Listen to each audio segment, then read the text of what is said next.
विधायक भेती सुभाष रेड्डी ने मांग की कि तेलंगाना के किसानों द्वारा उत्पादित अनाज के हर दाने की केंद्र खरीदे करें। केंद्र सरकार की किसान विरोधी नीतियों के विरोध में उप्पल में डिवीजन अध्यक्ष संतोष रेड्डी के नेतृत्व में केंद्र सरकार के पुतले की शव यात्रा निकालकर उसका दहन किया गया। डिवीजन अध्यक्ष संतोष रेड्डी के साथ विधायक बेती सुभाष रेड्डी ने कहा कि वर्षाकालीन फसलों की पूर्ण स्तरीय खरीदी किए बिना ही भारतीय जनता पार्टी के नेता यासंगी मौसम की फसलें बोने की बात कर रहे हैं। यह कहां तक उचित है। उन्होंने आरोप लगाया कि भारतीय जनता पार्टी के नेता किसानों को उकसा रहे हैं। विधायक सुभाष रेड्डी ने कहा कि तेलंगाना में उगे अनाज के प्रत्येक दाने की खरीदी करने की बात की केंद्र सरकार आज मुकर रही है, लेकिन हमें उसकी गर्दन झुकाकर अनाज की खरीदी करवाना आता है। కేసీఆర్ ఏదైతే పిలిపించిందో దానిలో భాగంగా శవయాత్ర అదేవిధంగా సావు డప్పు కార్యక్రమంలో ఉప్పల్ మరి కమాన్ నుంచి మొదలుపెట్టి ఉప్పల్ సర్కిల్ వరకు సంతోష్ రెడ్డి గారి డివిజన్ అధ్యక్షుడు సంతోష్ రెడ్డి ఆధ్వర్యంలో పెద్ద ఎత్తున కార్యక్రమం నిర్వహించడం జరిగింది। మరి గతంలో ఏదైతే ఉందో ప్రభుత్వం తెలంగాణ ప్రభుత్వం వచ్చిన తర్వాత మరి రైతులకు ఎంతో లబ్ధి చేకూరుస్తూ ఇవాళ 24 గంటలు కరెంట్ ఇస్తూ అదేవిధంగా రైతు బంధుని ఇస్తూ రైతు బీమాని ఇస్తూ ఈరోజు రైతుల ఆత్మహత్యలో ముందంజలో ఉంటే దాన్ని ఓర్వలేక ఈరోజు 40 లక్షలకే పరిమితం చేసి మరి 1,20,00,000 పంట ఉంటే 40 లక్షలు పరిమితం చేసిన కేంద్ర ప్రభుత్వాన్ని నిలదీసే దశగా ఈరోజు ఈ కార్యక్రమం చేపట్టాం। మరి మిగిలినదంతా కూడా కొనుగోలు చేయాలని, అది కొనుగోలు చేయకుండా రాబోయే పంట కూడా యాసంగి పంట కూడా వేయమని చెప్పి ఏదైతే మరి బీజేపీ నాయకులు చెప్తున్నారో అది ఎంతవరకు సమంజసం ఒక్కసారి రైతులు ఆలోచించాల్సింది। రైతులే భాగస్వాములు ఈరోజు మా ఉప్పల్ భాగంతో ఉన్న రైతులంతా కూడా ఇలా పాల్గొని రైతులు భాగస్వాములు అదంతా కూడా గతం అన్యాయం జరుగుతుంది తెలంగాణ రైతులకు అని చెప్పి వారంతా పాల్గొని నిర్దిస్తున్న సందర్భం ఈరోజు కళ్ళు కట్టినట్టు కనబడతా ఉంది। మరి రైతు సంక్షేమం కోసం రాష్ట్ర ప్రభుత్వం ఏదైతే పథకాలు పెడతా ఉందో వాటికి అనుకూలంగా మరి కేంద్ర ప్రభుత్వం ఇవ్వాల్సిన ఏదైతే కొనుగోలు చేయాల్సిన రైతు ఏదైతే వడ్లు ఉన్నాయో అవి కొనుగోలు చేయాలని చెప్పి మరి మేమంతా కూడా ఈరోజు ఈ కార్యక్రమం చేపట్టాం। माधवरम कृष्णा राव ने कहा कि तेलंगाना राज्य गठित होने के बाद से मुख्यमंत्री केसीआर हर त्योहार को महत्व देते हुए आगे बढ़ रही है। गरीबों को त्योहारों के अवसर पर भेंट देकर उनके जीवन में खुशियां भर रहे हैं। बोयनपल्ली डिवीजन के गिरजाघर में माधवरम कृष्णा राव ने ईसाइयों को क्रिसमस के पुरस्कार प्रदान किए। उन्होंने पार्षद नरसिम्हा यादव के साथ मिलकर ईसाई धर्म के लोगों को क्रिसमस की शुभकामनाएं दी। इसी मौके पर माधवरम कृष्णा राव ने कहा कि मुख्यमंत्री केसीआर जाति धर्म का भेद किए बिना सभी को समान सम्मान एवं महत्व दे रहे हैं। उन्होंने कहा कि तेलंगाना राज्य के मुख्यमंत्री की तर्ज पर देश के अन्य राज्यों के मुख्यमंत्री भी ऐसे ही प्रयास और कदम उठाकर जनता के साथ खड़े होना चाहिए। उन्होंने बताया कि कुकटपल्ली क्षेत्र के 10,000 से अधिक गरीब ईसाई के परिवारों को त्योहार की भेंट दी गई है। తెలంగాణ రాష్ట్రం ఏర్పడిన తర్వాత మా ముఖ్యమంత్రి కేసీఆర్ ముఖ్యమంత్రి అయిన తర్వాత క్రైస్తవుల పండుగ క్రిస్మస్ పండుగ సందర్భంగా నిరుపేద క్రైస్తవుల బిడ్డలకు ఎక్కడైతే నిరుపేదలు ఉంటారో వాళ్ళందరికీ మగవాళ్ళకు బట్టలు ఆడవాళ్ళకు బట్టలు ఒక కార్యక్రమాన్ని నిర్ణయించి భారతదేశంలోనే ఏ రాష్ట్రంలో కూడా ఇటువంటి పండుగలు వచ్చినప్పుడు రంజాన్ పండుగ వస్తే ముస్లిం సోదరులకు, బతుకమ్మ పండుగ వస్తే హిందూ సోదరులకు, క్రైస్తవ పండుగ వస్తే క్రిస్టియన్ సోదరులకు బట్టల పంపిణీ కార్యక్రమం అనేది ఓన్లీ కేసీఆర్ గారి నాయకత్వంలోనే జరిగింది। 7 సంవత్సరాల నుంచి ఒక కుక్కట్పల్లి కాన్స్టిట్యూన్సీ 10,000 మంది క్రిస్టియన్ బిడ్డలకు ఆడబిడ్డలు అందరూ కూడా ఈరోజు బట్టల పంపిణీ కార్యక్రమం చేస్తున్నామంటే నిజంగా మేము అందరం కూడా అదృష్టంగా భావిస్తూ ఉన్నాం। केंद्र सरकार की किसान विरोधी नीतियों के विरोध में विधायक माधवरम कृष्णा राव के नेतृत्व में विरोध प्रदर्शन किया गया। इस अवसर पर प्रधानमंत्री के पुतले की शव यात्रा निकालकर उसका दहन किया गया। इस मौके पर विधायक माधवरम कृष्णा राव ने कहा कि देश में अनाज का उत्पादन करने वाले तेलंगाना राज्य जैसा दूसरा अन्य कोई राज्य नहीं है। उन्होंने कहा कि ऐसे तेलंगाना राज्य से हम अनाज की खरीदी नहीं कर सकते कहना यह केंद्र सरकार की किसान विरोधी नीति बहुत ही दुखदायक है। उन्होंने बताया कि टीआरएस पार्टी सदा किसानों के समर्थन में उनके साथ ही खड़ी रहेगी। विधायक कृष्णा राव ने कहा कि केंद्र राज्य के किसानों का अनाज खरीदें, इस प्रकार उसे मजबूर किया जाएगा। इस अवसर पर तेलंगाना राज्य तकनीकी सेवाओं के चेयरमैन पीटी मीदा जगन मोहन राव, पार्षद जूपल्ली सत्यनारायण आदि नेता उपस्थित थे। రైతులను నానా ఇబ్బందులు పెడుతున్నటువంటి బీజేపీ ప్రభుత్వం మీద ఈరోజు దేశవ్యాప్తంగా మా ముఖ్యమంత్రి కేసీఆర్ గారి నాయకత్వంలో నిరసన కార్యక్రమాలు చేపడతా ఉన్నాం. కుకట్పల్లి కాన్స్టిట్యూన్సీలో 9కి 9 డివిజన్లలో కూడా ఈరోజు బీజేపీ పార్టీ కేంద్ర పార్టీ మీద రైతులకు సపోర్ట్గా మేమందరం కూడా ఈ నిరసన కార్యక్రమం చేస్తూ దిష్టి బొమ్మ దహనం చేస్తూ ఉన్నాం. ముఖ్యమంత్రి ఆదేశం ప్రకారం టీఆర్ఎస్ పార్టీ ప్రభుత్వం వచ్చిన తర్వాత కేసీఆర్ గారి నాయకత్వంలో ఉన్నటువంటి తెలంగాణ రాష్ట్రంలో ఈరోజు రైతు బంధు అనేటువంటిది మొట్టమొదటిసారి దేశంలో ఇప్పించినటువంటి గనుడు కూడా మా ముఖ్యమంత్రి గారు కేసీఆర్ గారి నాయకత్వంలో రైతులను కాపాడేదానికి केंद्र द्वारा धान की खरीदी करने की मांग करते हुए टीआरएस पार्टी के तत्वावधान में राज्यव्यापी विरोध प्रदर्शन किया गया। शेरलिंगमपल्ली में सरकार के सचेतक व स्थानीय विधायक अरिकेपूडी गांधी के नेतृत्व में प्रधानमंत्री नरेंद्र मोदी का पुतला जलाया गया। केंद्र सरकार को मुंह तोड़ जवाब देने की बात कहते हुए मुख्यमंत्री केसीआर के आह्वान पर शेरलिंगमपल्ली विधानसभा क्षेत्र की परिधि में विविध स्थानों पर स्थानीय विधायक अरिकेपूडी गांधी के नेतृत्व में टीआरएस के नेताओं ने प्रधानमंत्री नरेंद्र मोदी के खिलाफ नारेबाजी कर उनका पुतला जलाया। टीआरएस नेताओं ने कहा कि वे किसान मजदूरों के साथ लेकर केंद्र सरकार के साथ संघर्ष करेंगे। गांधी ने कहा कि तेलंगाना राज्य के विकास को देखकर सहन न कर पा रही भारतीय जनता पार्टी केंद्र सरकार की आड़ में साजिशें रच रही है।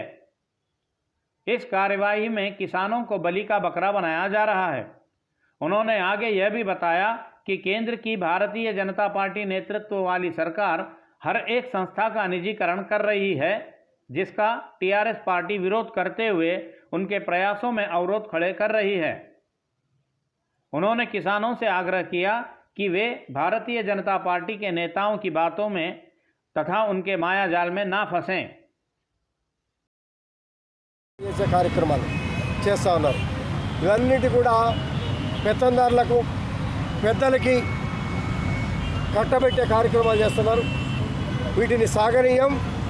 కేంద్ర ప్రభుత్వ అన్ని రాష్ట్రాల్లోనూ కూడా మీరు చూస్తూ ఉన్నారు, రైతులంతా కూడా రోడ్ల పాలవుతూ ఉన్నారు, నిరసన తెలియజేస్తూ ఉన్నారు. రాష్ట్రాల పట్ల పక్షపాతం చేస్తున్నారు. తెలంగాణ రాష్ట్రాన్ని పక్షపాత ధోరణిలో చేస్తూ ఉన్నారు. అన్ని రాష్ట్రాల కన్నా దేశంలో గొప్పగా పాలన సాగిస్తున్నటువంటి రాష్ట్రం తెలంగాణ రాష్ట్రం. మీ అందరూ కూడా తెలుసు. కేసీఆర్ గారి విధానాలు, కేసీఆర్ గారి అభివృద్ధి చూసి ఓర్వలేక రాష్ట్రాన్ని అధోగతి పాలు చేయాలనే కుట్రలు పన్నుతూ ఉన్నారు. ఈ కుట్రలకు వ్యతిరేకంగా నిరసన తెలియజేస్తాం. రైతులందరినీ కలుపుకుంటాం, కార్మిక వ్యవస్థనంతా కూడా కలుపుకుంటాం. ఈ ప్రైవేటీకరణను వ్యతిరేకిస్తాం. రైతులు కొనాల్సిన ధాన్యాన్ని కొనకపోతే మీ మెడలు వంచి కొనిచ్చే కార్యక్రమాలకు కూడా నాంది పలుకుతాం.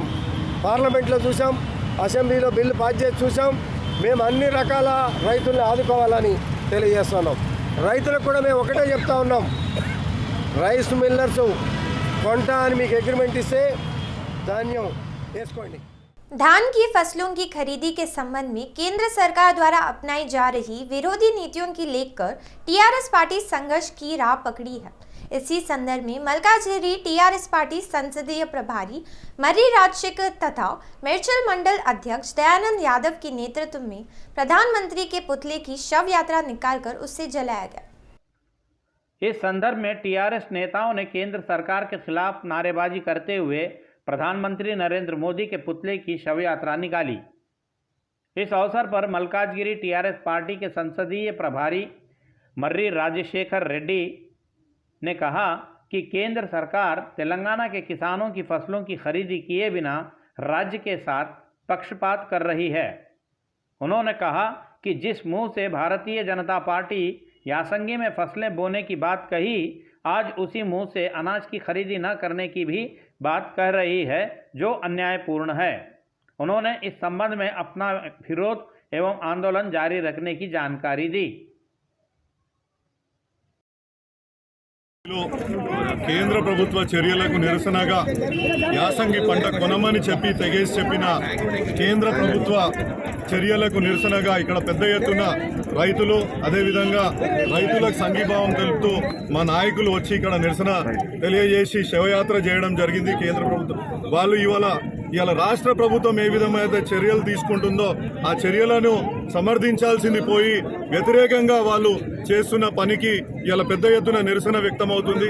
ఇలా అదే రాష్ట్ర ప్రభుత్వంని చూస్తుంటే ఇలా రైతులకు అనేక పథకాలను ఇచ్చి రైతులను ప్రోత్సహిస్తూ రైతు బంధుని తెచ్చి రైతులను ప్రోత్సహిస్తూ కాళేశ్వరం ప్రాజెక్టు తెచ్చి 3 పంటలు వేసే దిశగా ఇలా రాష్ట్ర ప్రభుత్వం ముందుకెళ్తుంటే మేము పంటను కొనుగోలు చేయమని కాళ్ళల్లో కట్టే అడ్డం పెట్టి ఇవాళ కేంద్ర ప్రభుత్వం ఈ ఉత్తర భారత బీజేపీ ప్రభుత్వం నిజంగా ఇవాళ చాలా నిరసించదగ్గ విషయం.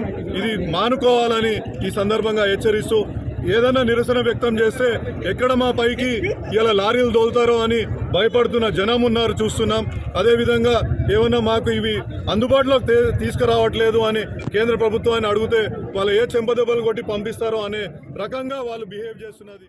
भारतीय जनता पार्टी की राष्ट्रीय उपाध्यक्ष टीके अरुणा रविवार को आलाकमान की बुलावे पर आज प्रातः दिल्ली के लिए रवाना हो गए। राज्य में टीआरएस पार्टी द्वारा किए जा रहे आंदोलनों के मद्देनजर उनकी इस यात्रा का महत्व बढ़ गया है। केंद्रीय सत्ताधारी भारतीय जनता पार्टी के निरंकुश शासन का विरोध करते हुए तेलंगाना राज्य में स्वयं मुख्यमंत्री केसीआर के नेतृत्व में आंदोलनों का दौर आरंभ हुआ है। इस व्यवहार को लेकर केंद्रीय भारतीय जनता पार्टी काफ़ी गर्म हो गई है। वहीं दूसरी ओर हुजूराबाद उपचुनाव के बाद से केसीआर पर भारतीय जनता पार्टी की ओर से आलोचनाओं की रफ्तार काफ़ी कम हो गई है। इस परिवेश में तेलंगाना सरकार एवं टीआरएस पार्टी की केंद्र सरकार विरोधी गतिविधियां काफ़ी बढ़ गई है। टीआरएस सरकार केंद्र के किसान विरोधी नीतियों को गिनती जा रही है। इस बात को लेकर भारतीय जनता पार्टी सतर्कता के सभी कदम उठा रही है। इसी बात को लेकर डीके अरुणा को दिल्ली बुलाया गया है। अब यहां इस बात की चर्चा जोरों पर है कि अरुणा के वापस लौटते ही राज्य की राजनीति में और गर्मी आ जाएगी। शहर के एनटीआर भवन में पुस्तक प्रदर्शनी मेले का आयोजन किया गया। 28 दिसंबर तक चलने वाली इस प्रदर्शनी में 5 तथा 6 नंबर की स्टॉलों पर जागृति स्टॉल स्थापित किया गया है। इस पुस्तक प्रदर्शनी सह मेले में तेलंगाना जागृति स्टॉल का प्रेस अकादमी के चेयरमैन अल्लम नारायण तथा साहित्य अकादमी के चेयरमैन जूलूरी गौरी शंकर ने उद्घाटन किया। इसके पश्चात उन्होंने स्टॉल में रखी कई पुस्तकों का निरीक्षण दौरा किया। इस अवसर पर अल्लम नारायण ने समस्त साहित्य प्रेमियों से आग्रह किया कि वे इस प्रदर्शनी का दौरा कर आवश्यक पुस्तकों की खरीदी करें। उन्होंने तेलुगु भाषा साहित्य के विकास हेतु अपना योगदान देने का भी जनता से आग्रह किया। किसान वेदना यात्रा की अंतर्गत कामारेड्डी जिले में वाईएसआर तेलंगाना पार्टी अध्यक्ष शर्मिला ने क्षेत्र का दौरा किया। इस दौरे के अंतर्गत सदाशिव नगर मंडल के अडलूर एल्ला रेड्डी में कुमारी राजिया के परिजनों से मिलकर उनके प्रति अपनी वेदना व्यक्त की। इस मौके पर वाईएस शर्मिला ने ग्राम में किसानों की समस्याओं के संबंध में बातचीत कर उनकी वेदनाएं सुनी। इसी मौके पर शर्मिला ने टीआरएस सरकार की जमकर आलोचना की। उन्होंने आरोप लगाया कि किसान आत्महत्याओं के लिए राज्य के मुख्यमंत्री केसीआर ही जिम्मेदार हैं। उन्होंने मांग की कि अब ही सही तेलंगाना सरकार राज्य के किसानों के अनाज की खरीदी कर किसानों की सहायता करें। जम्मीगुड़ा शमशान वाटिका के लिए स्थान आवंटित करने की पार्षद सिंगिरेड्डी शिरीषा ने मांग की। इस मांग को लेकर उन्होंने सर्वदलीय नेताओं के साथ एमआरओ कार्यालय के समक्ष अपना विरोध प्रकट किया। तत्पश्चात उन्होंने एमआरओ को एक ज्ञापन सौंपा है। इस आंदोलन के दौरान पार्षद शिरीषा रेड्डी ने बताया कि गत कई वर्षों से जम्मीगड्ढा स्मशान वाटिका के लिए कई आंदोलन किए गए, लेकिन यहाँ स्मशान वाटिका के लिए स्थान का आवंटन नहीं किया गया है। तेलंगाना प्रदेश कांग्रेस कमेटी के आधिकारिक प्रतिनिधि सिंगेरेड्डी हर्षवर्धन रेड्डी ने इसी विषय पर हमारे सिटी विजन प्रतिनिधि वेंकटेश की विशेष रिपोर्ट। మేడ్చల్ జిల్లా కార్పొరా సర్కిల్ జమ్మిగడ్డ శ్మశాన వాటిక కావాలని గత కొన్ని సంవత్సరాల నుంచి అనేక పోరాటాలు నడుస్తున్నాయి. ఇలా దౌర్భాగ్య పరిస్థితి ఏంటంటే ఒక శ్మశాన వాటిక సాధన కోసం ఒక కమిటీ కూడా ఏర్పడ్డది. ఇవాళ ఈ కార్పొరేట్ ఈ డివిజన్ కార్పొరేటర్గా వ్యవహరిస్తున్నటువంటి సింగిరెడ్డి శిరీష సోమశేఖర్ రెడ్డి ఆధ్వర్యంలో మరియు శ్మశాన వాటిక అఖిలపక్షం ఆధ్వర్యంలో కూడా ఇవాళ ఒక ర్యాలీ తర్వాత ఎంఆర్ఓకు వినతి పత్రం సమర్పించడానికి రావడం జరిగింది. మనం కార్పొరేటర్ గారైన సింగిరెడ్డి శిరీషారెడ్డితో మాట్లాడదాం. ఇది మన ఒక్కరి సమస్య కాదు, ఇది మన అందరి సమస్య. శ్మశాన వాటిక అనేది అందరికీ కావాల్సినది. మీరందరూ ఆ రోజు 23 తారీఖు ఆమర నిరాహార దీక్ష చేపట్టడం జరుగుతుంది. ఆ రోజు మీరందరూ ఈరోజు ఎట్లా వచ్చినారో ఆ రోజు కూడా ఇంతకంటే ఎక్కువ రావాలని కోరుతున్నాను అందరికీ. జమ్మిగడ్డ శ్మశాన సాధన కోసం సంఘీభావంగా ఇవాళ TPCC spokes person Singireddy Harivardhan Reddy గారు ఈ నిరసనలో పాల్గొంటున్నారు. వారితో ఇప్పుడు మాట్లాడదాం. చెప్పండి సార్. ఈ జమ్మిగడ్డ ప్రాంతంలో గత కొన్ని సంవత్సరాలుగా నాన్స్తూ వస్తున్నటువంటి సమస్య, అక్కడ ఉన్నటువంటి దాదాపు 60,000 జనాభా ఉన్నటువంటి ప్రజలకు కనీసం శ్మశాన వాటిక లేనటువంటి పరిస్థితి. మరి దాని మీద ప్రభుత్వాలు ఎన్నికలు వచ్చినప్పుడే ఎన్నికల్లో భాగంగా పోయినసారి మేయర్గా ఉన్నటువంటి బొంతు రామ్మోహన్ కూడా వాళ్ళకు మాట ఇవ్వడం జరిగింది. మేము గెలిచినట్టయితే మేము అధికారంలోకి వస్తే తప్పకుండా అక్కడ శ్మశాన వాటిక ఏర్పాటు చేస్తామని. మరి మొన్న కూడా జరిగినటువంటి మున్సిపల్ ఎన్నికల్లో, జిహెచ్ఎంసీ ఎన్నికల్లో మొన్న కూడా అదే మాట చెప్పారు. అంటే కేసీఆర్ ప్రభుత్వం కానీ టీఆర్ఎస్ వాళ్ళు కానీ ఎప్పుడైనా కూడా ఎన్నికల ముందు ఇచ్చేటువంటి వాగ్దానాలు తప్ప అవి నెరవేర్చినటువంటి పరిస్థితి ఉంది. మరి డబుల్ బెడ్రూమ్ ఇల్లు చెప్పారు. అక్కడ ఉన్నటువంటి జనాభా కొన్ని సంవత్సరాల నుంచి కోరుకుంటారు. టీఆర్ఎస్ ప్రభుత్వాన్ని 2 సార్లు గెలిపించారు. అయినా కూడా వాళ్ళు మాట ఇచ్చిన మాట తప్పుకుంటున్నారు తప్ప వాళ్ళు ఎప్పుడు కూడా మాట మీద నిలబడలే. కనీసం వాళ్ళకు డబుల్ బెడ్రూమ్లు ఇవ్వకుండా అక్కడ నివసిస్తున్నటువంటి జనానికి చచ్చిపోయిన వాళ్ళను బొందబెట్టుకుంటామో కాల్చుకుంటామంటే కూడా కనీసం స్థలం కూడా కేటాయించకుండా ఈరోజు నిర్లక్ష్యం వహిస్తున్నటువంటి ప్రభుత్వానికి బుద్ధి చెప్పే విధంగా అఖిలపక్షం ఆధ్వర్యంలో ముఖ్యంగా ఇక్కడ ఉన్నటువంటి కార్పొరేటర్ నాయకత్వంలో ఇక్కడ ఉన్నటువంటి ప్రాంతంలో వాళ్ళ నుంచి వాళ్ళకి మాట ఇచ్చిర్రు. తప్పకుండా అక్కడ నెరవేర్చకపోతే అమార నిరాహార దీక్ష కూడా సిద్ధమని చెప్పి ఇక్కడ ఉన్నటువంటి కార్పొరేటర్ హెచ్చరించడం జరిగింది. ప్రభుత్వం ఇప్పటికైనా కళ్ళు తెరవకపోతే తప్పకుండా ఇది రాష్ట్ర వ్యాప్తంగా ఉద్యమం చేసి ఎట్లయితే మాట మీద నిలబెట్టుకున్నటువంటి ప్రభుత్వానికి బుద్ధి చెప్పే విధంగా ఇక్కడి నుంచే మొదలవుతుంది, ఈ ప్రాంతం నుంచే మొదలవుతుంది, కాప్రా నుంచే మొదలవుతుంది. కాబట్టి దీన్ని వెంటనే నెరవేర్చాలని డిమాండ్ చేస్తూ ఉన్నాం. ఇచ్చిన మాట తప్పినటువంటి ప్రభుత్వానికి బుద్ధి చెప్పాలని కోరుతా ఉన్నాం. इंटर प्रथम वर्ष की परीक्षाओं में अनुत्तीर्ण हुए विद्यार्थियों को प्रमोट करने की मांग करते हुए छात्र संघों ने राज्यव्यापी बंद का आयोजन किया गया। इसी संदर्भ में जीएचएमसी खपरा चौराहे पर संस्था को बंद करवाया। एसएफआई छात्र संगठन के नेताओं ने अपना विरोध जताते हुए बताया कि पाठों को पढ़ाए बिना, अध्ययन कराए बिना परीक्षाएं आयोजित कर 55% विद्यार्थियों को उत्तीर्ण घोषित करना यह कौन सा न्याय है। एसएफआई नेताओं ने बताया कि ग्रामीण क्षेत्रों में विद्यार्थियों को तकनीकी सुविधाएं उपलब्ध नहीं है। ऐसे में विद्यार्थी परीक्षाओं में सम्मिलित होकर वे कैसे उत्तीर्ण हो सकते हैं। उन्होंने बोर्ड तथा सरकार से मांग की कि अनुत्तीर्ण विद्यार्थियों को तत्काल प्रमोट किया जाए। इसके पूर्व ही कई बच्चे परिणामों से हताश होकर आत्महत्याएं कर लिए हैं। यह संख्या आगे और न बढ़े, इस ओर सरकार निर्णय लेकर बोर्ड को आवश्यक दिशा निर्देश जारी करें। मुख्यमंत्री केसीआर के दृढ़ संकल्प से पूर्ण निर्माण हो रहा यादाद्री पंच नरसिंह तीर्थ क्षेत्र 28 मार्च से भक्तों के दर्शनार्थ खोल जाएगा। मंदिर प्रशासन के अनुसार महाकुंभ संप्रेषण का पर्व के साथ गर्भगृह में विराजित स्वामी के दर्शन हेतु और 100 दिनों का समय लग सकता है। यादाद्री लक्ष्मी नरसिंह पर्वत पर हरिहर मंदिरों, विष्णु पुष्करिणी, स्नान कुंड, प्रसाद तैयारी एवं बिक्री भवन समुदायों के अलावा क्यू लाइन कॉम्प्लेक्स का निर्माण कार्य जारी है।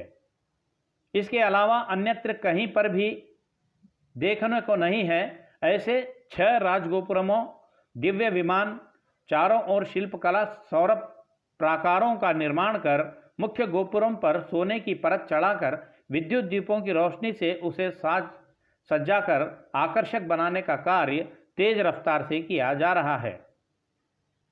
मंदिर के प्रबंधन तथा मुख्य पुजारियों ने बताया कि महाकुंभ संप्रोक्षण होने के पश्चात स्वयंभू के दर्शन भक्तों की भीड़ बढ़ने की संभावनाओं के चलते यात्रियों की परिवहन सुविधाओं के लिए विशाल सड़कों को चारों ओर से बिछाया गया है। इन सब पर निगरानी रखने के लिए कमांड कंट्रोल रूम हेतु पृथक भवन के निर्माण का कार्य जारी है। इस पुण्य क्षेत्र के दर्शनार्थ आने वाले वीआईपी के आराम करने के लिए अतिथि गृह तथा कार्यकारी अधिकारी के चैम्बर का निर्माण किया गया है। अब आगामी 100 दिनों में भक्तों के दर्शन हेतु मुख्य मंदिर आरंभ हो जाएगा। गुंटूर जिले के यादलापाड़ू के पास राष्ट्रीय राजमार्ग 16 एक भीषण सड़क दुर्घटना हुई। मजदूर की एक वाहन की टक्कर मार देने से सभी मजदूर गंभीर रूप से घायल हो गए, जिसमें से 3 मजदूरों की हालत चिंताजनक बताई गई है। यहां आंध्र प्रदेश के चिलकलूरीपेटा शहर के मद्दीनगर वड्डेरा कॉलोनी से 14 कूली मजदूर ऑटो में सवार होकर तुम्मला के पास कपास निकालने के काम पर जा रहे थे। बीच रास्ते में इनके ऑटो को पीछे से आए एक अज्ञात वाहन ने टक्कर मार दिया, जिससे 9 मजदूर गंभीर रूप से घायल हो गए। इस हादसे में 3 मजदूर शेख दरियाबी, मीनाक्षी तथा बेगम की हालत चिंताजनक बताई गई है। इस हादसे को देखते लोगों ने पुलिस को तत्काल सूचना दी। पुलिस ने तत्काल घटनास्थल पहुंचकर एम्बुलेंस की मदद से घायलों को गुंटूर के सरकारी अस्पताल भेज दिया। पुलिस मामला दर्ज कर आगे की जांच कर रही है।